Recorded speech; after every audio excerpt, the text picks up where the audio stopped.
The Big Folk Night 2025 celebrating the soul of Telangana. August 23 సాయంత్రం 6 గంటల నుండి LB స్టేడియంలో. టికెట్స్ బుకింగ్ కోసం ఎంట్రీవాలా యాప్ను డౌన్లోడ్ చేసుకోండి.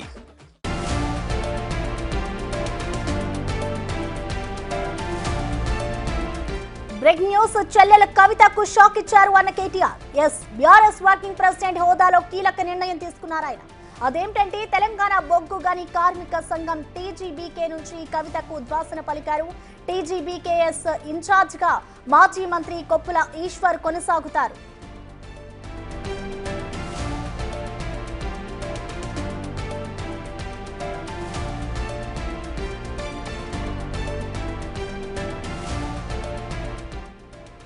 తెలంగాణ భవన్లో ఇవాళ టీజీబీకేఎస్ నేతల సమావేశం జరిగింది. బీఆర్ఎస్ కు అనుబంధంగానే టీజీబీకేఎస్ పనిచేయాలని ఆదేశించారు.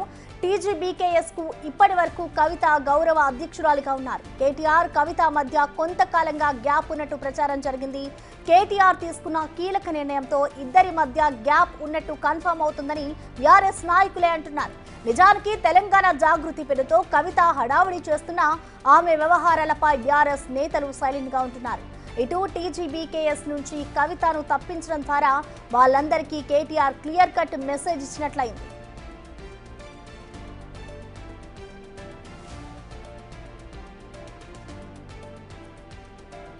బీఆర్ఎస్ వర్కింగ్ ప్రెసిడెంట్ అన్న కేటీఆర్ తీసుకున్న నిర్ణయంపై ఆ పార్టీ ఎమ్మెల్సీ చెల్లెలు కవిత రియాక్ట్ అవుతారా, ఆమె స్పందన ఎలా ఉంటుంది అనేది ఇప్పుడు పార్టీ శ్రేణిలో ఉత్కంఠ రేపుతోంది.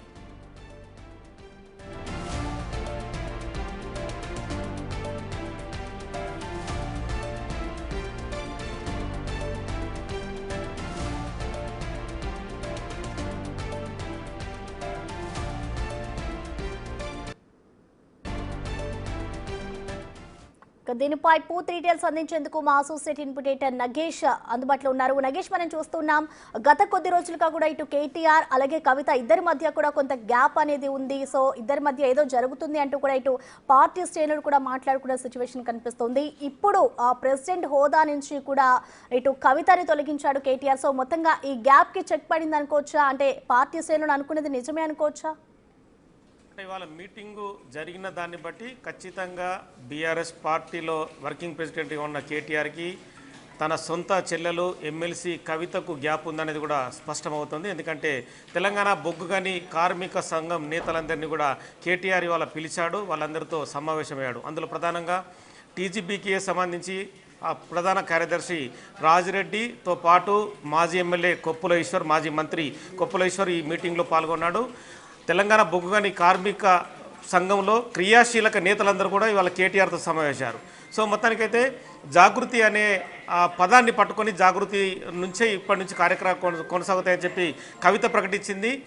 చాలామంది సింగరేణి ఏరియాల నుంచి కూడా జాగృతి నేతలను పిలిచి వాళ్ళందరికీ కమిటీలు కూడా వేసింది. తెలంగాణ బొగ్గు గని కార్మిక సంఘం గౌరవ అధ్యక్షురాలుగా గత కొన్నేళ్లుగా కవితని నిర్వహిస్తుంది. కవితే డామినేట్ చేస్తుంది. అంటే కరీంనగర్ జిల్లాలో ఉన్న ఆదిలాబాద్ కావచ్చు, ఖమ్మం జిల్లా, భద్రాచలం కావచ్చు, మొత్తం ఒక 7-8 జిల్లాల్లో కూడా తెలంగాణ బొగ్గు గని కార్మిక సంఘం దాదాపుగా 13 నియోజకవర్గాల్ని డామినేట్ చేస్తుంది.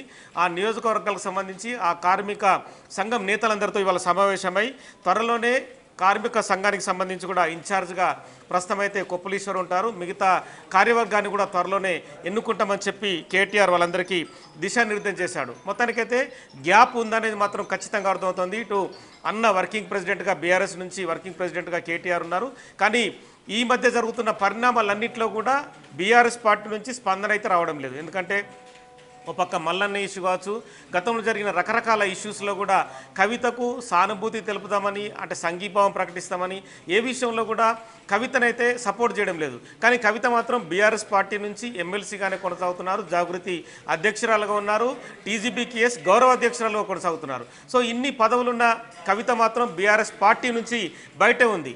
అంటే ఈ మధ్య గత కొన్ని నెలల్లో జరుగుతున్న పరిణామాలను బట్టి తెలంగాణ భవన్కు కూడా కవిత వెళ్ళడం లేదు. తెలంగాణ భవన్లో కూడా ఇప్పటికీ అధికారిక ప్రెస్ మీట్ కూడా నిర్వహించలేదు. తెలంగాణ భవన్కు కూడా రావద్దని ఆదేశాలు జారీ అయినట్టుగా కూడా సోషల్ మీడియా వేదికగా చాలా పుకార్లు వ్యాపిస్తున్నాయి. తెలంగాణ భవన్లో ఎట్టి పరిస్థితుల్లో కవిత ప్రెస్ మీట్ నిర్వహించకూడదు, రాకూడదనే ఆదేశాలు ఉన్నాయని చెప్పి కూడా సోషల్ మీడియా వేదికగా రకరకాలుగా పుకార్లు అయితే వినిపిస్తున్నాయి.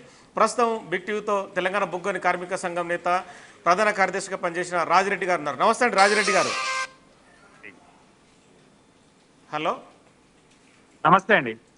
సో ఇవాళ జరిగిన మీటింగు సారాంశం ఎలా ఉన్నా కూడా BRS party working president KTR, అలాగే మీ గౌరవ అధ్యక్షురాలు, నిన్న మొన్నటి వరకు గౌరవ అధ్యక్షురాలు ఉన్న కవిత మధ్య గ్యాప్ ఉందనేది బయట చాలామంది రాజకీయ నేతలు, విశ్లేషకులు మాట్లాడుకుంటున్నారు. డైరెక్ట్గా క్వశ్చన్ కూడా అదే, గ్యాప్ అనేది బీఆర్ఎస్ పార్టీ సృష్టిస్తుందా, లేదంటే కవితను తప్పించాలని చెప్పి బీఆర్ఎస్ పార్టీ నిర్ణయించుకుందా? 2014 నుంచి తెలంగాణ బొగ్గని కార్మిక సంఘానికి కల్వకుంట్ల కవిత గారు గౌరవ అధ్యక్షురాలుగా వ్యవహరిస్తున్నటువంటి వాస్తవం. ఓకే, అంటే ఈ మధ్య కాలంలో కొంత కన్ఫ్యూజన్ ఏర్పడినటువంటి సందర్భంలో, జాగృతి సింగరేణి కమిటీలు వేసినటువంటి సందర్భంలో కార్మికులలో, టీబీజీకేఎస్ నాయకులలో అయితే జాగృతి నాయకులలో కొంత కన్ఫ్యూజన్ ఏర్పడినటువంటి సందర్భంలో పార్టీతోటి సంప్రదించిన సందర్భంగా ఈరోజు వర్కింగ్ ప్రెసిడెంట్ కేటీఆర్ గారితో ముఖ్యమైనటువంటి ఒక 16 మందిని సమావేశం ఏర్పాటు చేయడం జరిగింది. దాంట్లో ప్రధానంగా సింగరేణి భవిష్యత్తు, అలాగే ఈ సింగరేణి కాపాడుకోవడానికి అయితే కాంగ్రెస్ ప్రభుత్వం చేస్తున్నటువంటి హామీలు ఇచ్చినటువంటిది ఏ ఒక్కటి కూడా నెరవేర్చలేదు అనేటువంటి సందర్భంలో ఈ సమావేశం జరుగుతున్నటువంటి సందర్భంగా మా గౌరవ అధ్యక్షురాలుగా ఉన్నటువంటి కొప్పుల ఈశ్వర్ గారు గతంలో, అలాగే మాజీ మంత్రి, తర్వాత ఈ యూనియన్కి ఫౌండర్ మెంబర్ కేసీఆర్ తోటి ఒప్పించి మెప్పించినటువంటి నాయకుడు, ఆయన కూడా హాజరవ్వడం జరిగింది. ఆ సందర్భంలో ఇక నుంచి సింగరేణి వ్యవహారాలు మనం రాజకీయ పార్టీగా చూసుకోవడానికి కొప్పుల ఈశ్వర్ గారు ఇన్ఛార్జిగా వ్యవహరిస్తారు అని చెప్పడం జరిగింది. ఆ సందర్భంలో మీరు గౌరవ అధ్యక్షులుగా కూడా ఎన్నుకోవాలి అని అంటే సింగరేణిలో ఉన్నటువంటి 11 ఏరియాలకు సంబంధించిన కమిటీలు, అలాగే కేంద్ర కమిటీ నిర్ణయం కూడా తీసుకోవాలి. ఇప్పటికీ ఉన్నటువంటి ఆ కమిటీలలో త్వరలోనే ఒక నిర్ణయం తీసుకొని కొప్పుల ఈశ్వర్ గారిని, ఇప్పుడు ఇన్ఛార్జిగా వ్యవహరిస్తున్నటువంటి అతన్ని త్వరలోనే గౌరవ అధ్యక్షులుగా ఎన్నుకునేటువంటి అవకాశం ఉంటుంది. దాని ద్వారా రాజిరెడ్డి గారు ఒక చిన్న క్వశ్చన్, అంటే నిన్న మొన్నటి వరకు 2014 నుంచి ఇప్పటి వరకు 2025 వరకు గౌరవ అధ్యక్షురాలుగా ఉన్న కవితను ఏమాత్రం గౌరవించలేదు అనేది స్పష్టంగా అర్థమవుతుంది. మీరు కూడా నిన్న మొన్నటి వరకు కవిత వెనుకనే రాజిరెడ్డి ఉన్నాడు, సింగరేణికి సంబంధించిన కార్యకలాపాలన్నీ చూస్తున్నాడు. కానీ ఈరోజు కవితను తప్పిస్తున్నారా, కవితను కంటిన్యూ చేస్తున్నారన్న విషయం పైన ఆ మీటింగ్లో ఒక్క మాట కూడా మాట్లాడకపోవడం అనేది ఖచ్చితంగా అందరినీ అంటే ఆ ప్రశ్న అనేది అందరికీ వస్తుంది. అది కూడా రాజిరెడ్డికి రావాలి, ఎందుకు రాలేదు? 10 సంవత్సరాలుగా కేసీఆర్ గారి ఆదేశాలకు ముఖ్యమంత్రిగా ఉన్నటువంటి సందర్భంలో సింగరేణి కార్మికులకు అనేక వరాలు ఇచ్చినటువంటిది వాస్తవం. అప్పుడు ఉన్నటువంటిది గౌరవ అధ్యక్షురాలుగా కవిత గారు, అందులో నో డౌట్.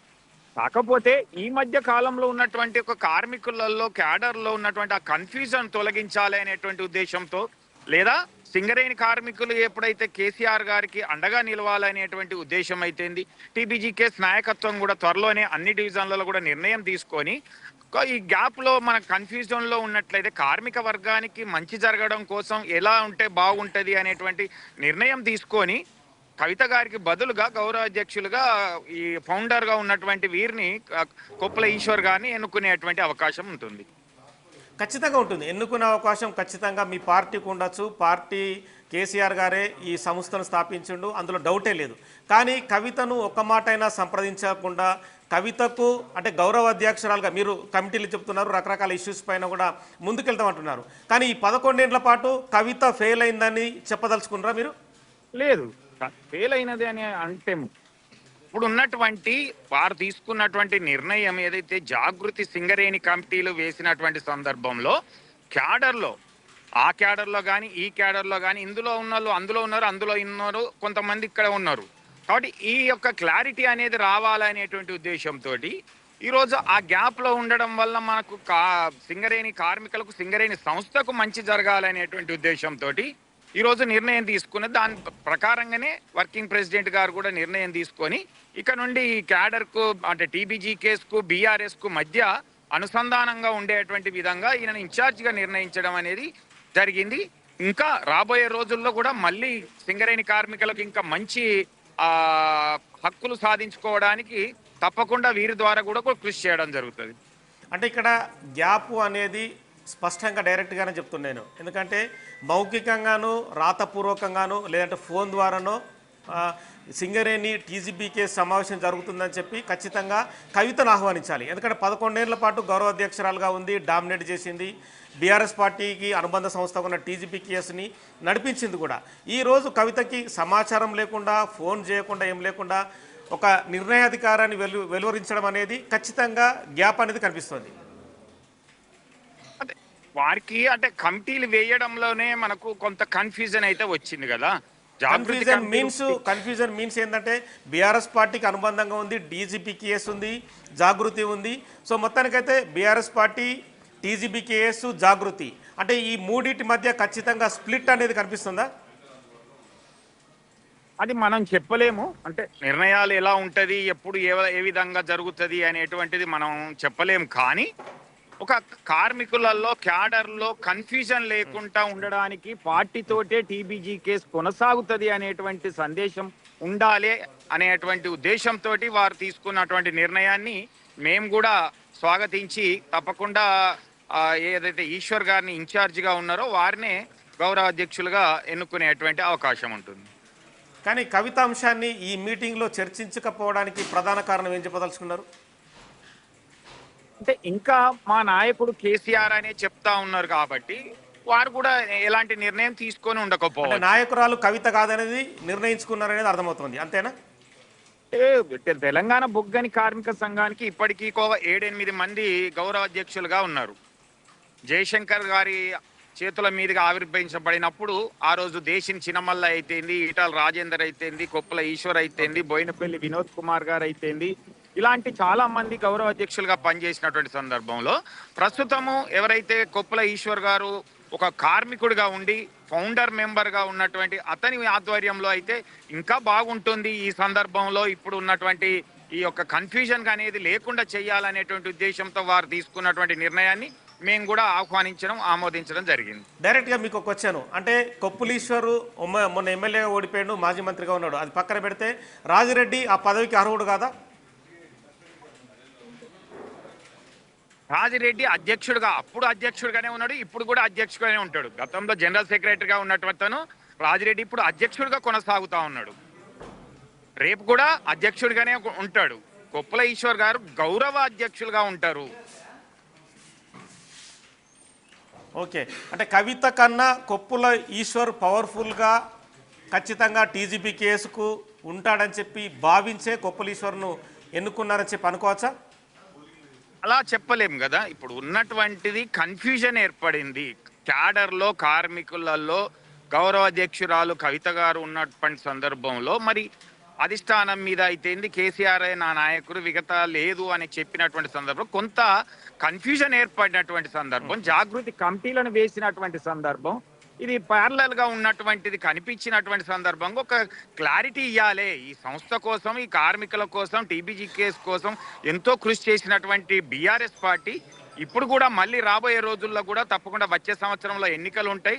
ఆ ఎన్నికల్లో మళ్ళీ టీఆర్ఎస్ అనుబంధంగా ఉన్న టీబీజీ కేసును గెలిపించాలి అని అంటే ఒక పటిష్టమైనటువంటి నాయకత్వాన్ని తయారు చేయాలి అనేటువంటి ఉద్దేశంతో పోయినసారి తీసుకున్నటువంటి నిర్ణయం కొంత ఇబ్బంది కలిగించినటువంటి దాంట్లో కూడా ఇవన్నీ కూడా చర్చించుకొని రాబోయే రోజుల్లో కార్మికులకి ఈ సేవ్ సింగరేణి, అలాగే కాంగ్రెస్ హటావో సింగరేణికి బచావో అనేటువంటిది అయితే ఇప్పుడు జరుగుతున్నటువంటి స్కాములు, స్కీములను కూడా వివరించి చెప్పేటువంటి ఆలోచనతో ముందుకు పోవాలని అంటే ఒక సరైనటువంటి నాయకత్వం గౌరవ అధ్యక్షులుగా కూడా ఉంటేనే బాగుంటుంది.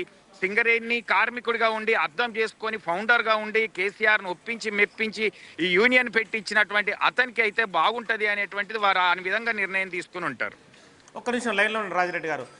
దత్తాత్రేయ గారు నమస్తే అండి. జాగృతికి సంబంధించిన చాలా యాక్టివిటీస్ అని ప్రస్తుతం కొనసాగుతున్నాయి.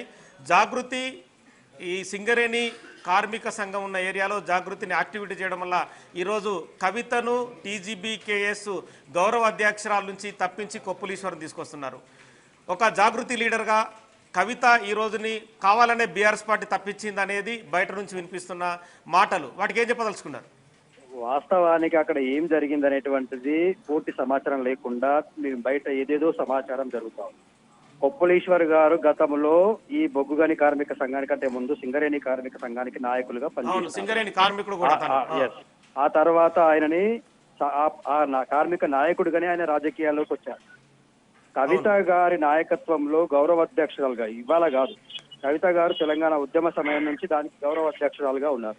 తెలంగాణ రాష్ట్రం ప్రత్యేకమైన తర్వాత ప్రత్యేక రాష్ట్రానికి తెలంగాణ బొగ్గుగని కార్మిక సంఘాన్ని ఎస్టాబ్లిష్ చేసి ఆ బొగ్గుగని కార్మిక సంఘానికి ఆమె గౌరవ అధ్యక్షురాలుగా జరిగిన మీటింగ్ లో తెలంగాణలో ఉన్నటువంటి బొగ్గుగని కార్మిక సంఘం యొక్క లక్ష్యాలేంది, రాష్ట్ర ప్రభుత్వం బొగ్గుగని కార్మిక సంఘాన్ని కేంద్రంతో కుమ్ముక్కై బట్టి విక్రమార్క గారు అలాగే కిషన్ రెడ్డి గారు కలిసి దీన్ని ప్రైవేటైజేషన్ చేయాలనే ఉద్దేశంతో ఉంది.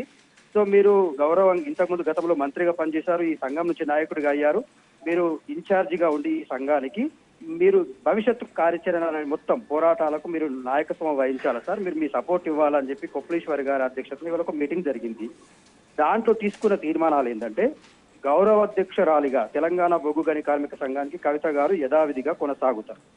ఇవాళ కొప్పులీశ్వర్ గారిని ఒక ఇన్ఛార్జిగా, అంటే ఈ ప్రోగ్రామ్ అని చెప్పారు ఇప్పుడు, కానీ త్వరలో గౌరవ అధ్యక్షుడిగా కొప్పులీశ్వర్ కాబోతున్నాడు. అది అవుతారా అవరా అనేటువంటిది సెకండరీ విషయం. ప్రస్తుతానికైతే ఆయన ఒక ఇన్ఛార్జి బాధ్యతలు అప్పచెప్పారు. ఎందుకంటే ఇవాళ తెలంగాణ రాష్ట్రంలో శరవేగంగా పావులు కదుపుతా ఉన్నారు. సింగరేణి కార్మిక సంఘాన్ని ఎట్టి పరిస్థితిలో ప్రైవేట్ పరం చేస్తామని చెప్పేసి అటు నరేంద్ర మోడీ గారు, కిషన్ రెడ్డి గారు, ఇటు రాష్ట్రంలో ఉన్నటువంటి చీఫ్ మినిస్టర్ కూడా, అంటే ముఖ్యమంత్రి గారి ఆధ్వర్యంలో కాంగ్రెస్ పార్టీ కూడా దాన్ని వెనుకుండి నడిపిస్తా ఉంది. సో దీన్ని తట్టుకోవాలంటే ఖచ్చితంగా ఆ సంఘంలో పనిచేసిన నాయకులు మళ్ళీ దానికి పూర్వవైభవం తీసుకొచ్చి పోరాటం చేసి ఆ సంస్థని కాపాడుకోవాల్సిన అవసరం ఉందనే ఉద్దేశంతో ఇవాళ దాన్ని కొప్పులీశ్వర్ గారి అధ్యక్షతన ఒక మీటింగ్ జరిగింది. ఆయనను ఇన్ఛార్జిగా బాధ్యతలు తీసుకున్నారు. కవిత గారు యథావిధిగా దానికి గౌరవ అధ్యక్షురాలుగా కొనసాగుతున్నారు. కవిత గారు ఇవాళ అత్యవసరంగా 89 బీసీ కులాలతో అత్యవసర సమావేశం ఏర్పాటు చేశారు.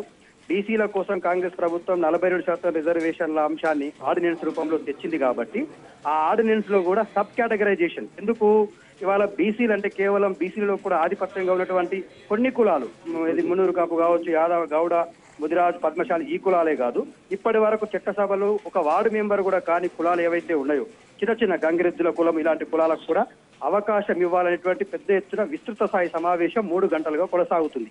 సో ఆ సమావేశంలో ఆమె తీర్మానం చేసింది ఏంటంటే అట్టడుగు వర్గాలకు కూడా ఇందులో సబ్ కోటా ఇవ్వాలి, ఎన్నుకబడిన ఎంబీసీ కులాలకు కూడా సబ్ కోటా ఇవ్వాలనే అంశం మీద మీటింగ్ ఉంది. మధ్యలో ఈ మీటింగ్ ని క్యాన్సిల్ చేసుకుని మనం అటు వెళ్ళలేము కాబట్టి అక్కడ ఉన్నటువంటి జాగృతి నాయకులతో పాటు బొగ్గుగని కార్మిక సంఘంలో కవిత గారి ఆధ్వర్యంలో పనిచేస్తున్న నాయకులందరూ ఆ మీటింగ్ లో ఇన్వాల్వ్ అయి అక్కడ జరిగినటువంటి ప్రతి అంశాన్ని కూడా కులంకషంగా కవిత గారి సందేశాన్ని కూడా అక్కడ వినిపించడం జరిగింది.